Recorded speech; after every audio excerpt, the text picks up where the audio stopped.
T series اپنا جے کے منڈی کو ضرور سبسکرائب کریں اور لائک کریں اور شیئر کریں اور کمنٹ باکس میں ہمیں ضرور بتائیں آنے والی ویڈیو کی نوٹیفیکیشن آپ کو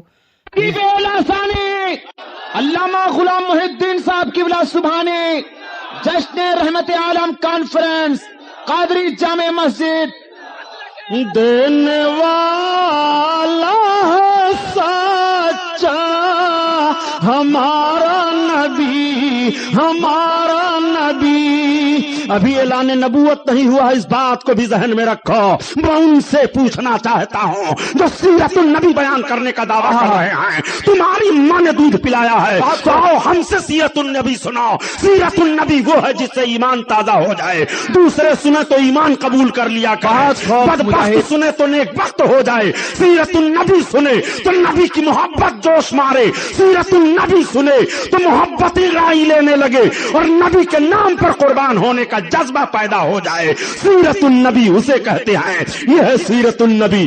آقا کریم صلی اللہ تعالی علیہ وسلم وہ داد و دہش کر رہے ہیں۔ 25 برس کی عمر میرے سرکار کی ہے اور 40 برس عمر حضرت خدیجہ کی ہے۔ مکہ کے لوگ عورتوں کو مار رہے تھے، عورتیں ستائی جا رہی تھی، عورتیں صرف عیاشی کا کھلونا تصور کی جا رہی تھی۔ آج بھی جیسا ذہن و فکر دیا جا رہا ہے کہ مذہب اسلام نے تو عورتوں کو پردے کی چہار دیواری میں مقید کر کے رکھ دیا ہے۔ میں عرض کرتا ہوں نہیں، مذہب اسلام نے عورتوں کو پردے کی چہار دیواری میں مقید نہیں کیا ہے، بلکہ مذہب اسلام نے عورت کا صحیح مرتبہ جو ہے وہ سب کے سامنے پیش کر دیا ہے۔ عورت پارکوں میں گھمانے کے لیے نہیں ہے، عورت شاہراہوں پر چلنے کے لیے نہیں ہے۔ عورت ہے، وہ چھپا کر رکھنے والی چیز ہے، اس لیے اس کو عورت کہا جا رہا ہے۔ تمہارے آنکھوں کی عیاشی کے لیے عورت نہیں ہے، آفسوں میں بیٹھ کر کے تمہارے ذہن و فکر کے سکون کے لیے عورت نہیں ہے۔ عورت کا صحیح مرتبہ جو ہے قرآن نے اس کی نشاندہی فرما دی ہے۔ میرے سرکار صلی اللہ تعالی علیہ وسلم نے حضرت خدیجہ کے ساتھ وہ حسن سلوک پیش فرمایا ہے کہ مکہ کی عورتیں دیکھنے کے بعد اپنے شوہروں کو چیلنج کر دیتی ہیں، تم ایسے زندگی گزارا کرو جیسے خدیجہ کے ساتھ محمد گزار رہے ہیں، تم ایسے رہا کرو جیسے خدیجہ کی زندگی گزر رہی ہے، تم ایسے رہا کرو جیسے خدیجہ اپنے شوہر کے ساتھ رہ رہی ہیں۔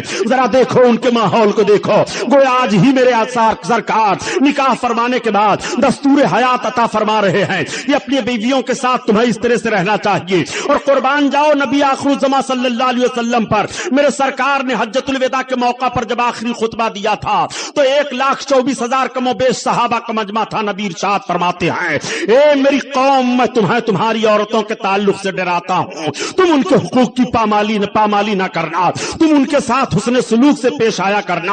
یہ نبی کونین ہی کا فرمان ہے۔ آقا نے ارشاد فرمایا، جس کا مفہوم عرض کر رہا ہوں، کہ جب شوہر و بیوی مسکرا کر کے ملتے ہیں تو اللہ تعالیٰ اس کی بخشش فرما دیتا ہے۔ وہ ہے مقام، وہ ہے عزت میرے سرکار نے جو عورتوں کو عطا کی ہے۔ حضرت خدیجہ کی زندگی اتنی اچھی گزر رہی ہے، حضرت خدیجہ کو احساس نہیں ہوا کہ میری عمر کا 40واں سال گزر رہا ہے۔ میرے سرکار نے وہ حسن سلوک پیش فرمایا ہے۔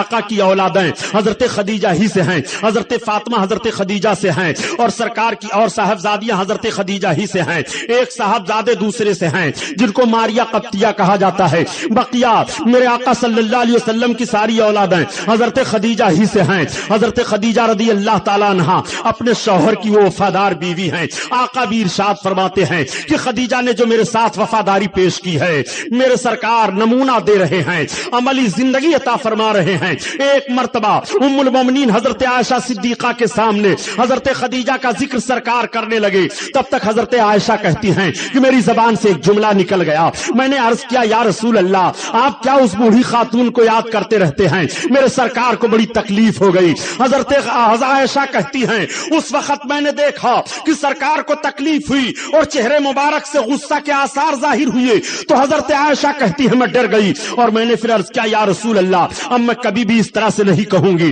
یا رسول اللہ۔ میں حضرت عائشہ فرماتی ہیں، اے لوگو، میں اللہ کے حبیب صلی اللہ علیہ وسلم کے سامنے اس جملے کو کہنے کے بعد اتنی شرمسار ہوئی، اور اسی تاریخ سے میں حضرت خدیجہ پر رشک کیا کرتی تھی۔ اس طرح سے میرے آقا صلی اللہ علیہ وسلم کی بارگاہ میں حضرت خدیجہ ادب سے پیش آ رہی ہیں۔ یہ وہی حضرت خدیجہ ہیں، اللہ اکبر۔ آقا فرماتے ہیں، جب ساری قوم نے جھٹلا دیا تھا تو خدیجہ نے میری تصدیق کی ہے، جب سبوں نے مجھے چھوڑ دیا تھا تو میری بیوی خدیجہ نے میرا ساتھ دیا ہے۔ آقا کریم صلی اللہ علیہ وسلم فرماتے ہیں کہ جب لوگ مجھے محسوس کر رہے تھے میرے پاس کچھ نہیں ہے، میرے ہاتھ خالی ہیں، ہیں تو خدیجہ میرے نکاح میں آئی ہیں تو سونے کا ڈھیر لے کر کے آئی ہیں. آقا کریم صلی اللہ تعالی علیہ وسلم کے تعلق سے قرآن میں آیت کریمہ جو نازل ہوئی وَعَائِلًا فَأَغْنَا، اے محبوب اور کیا تمہیں ہم نے مالدار نہیں کر دیا؟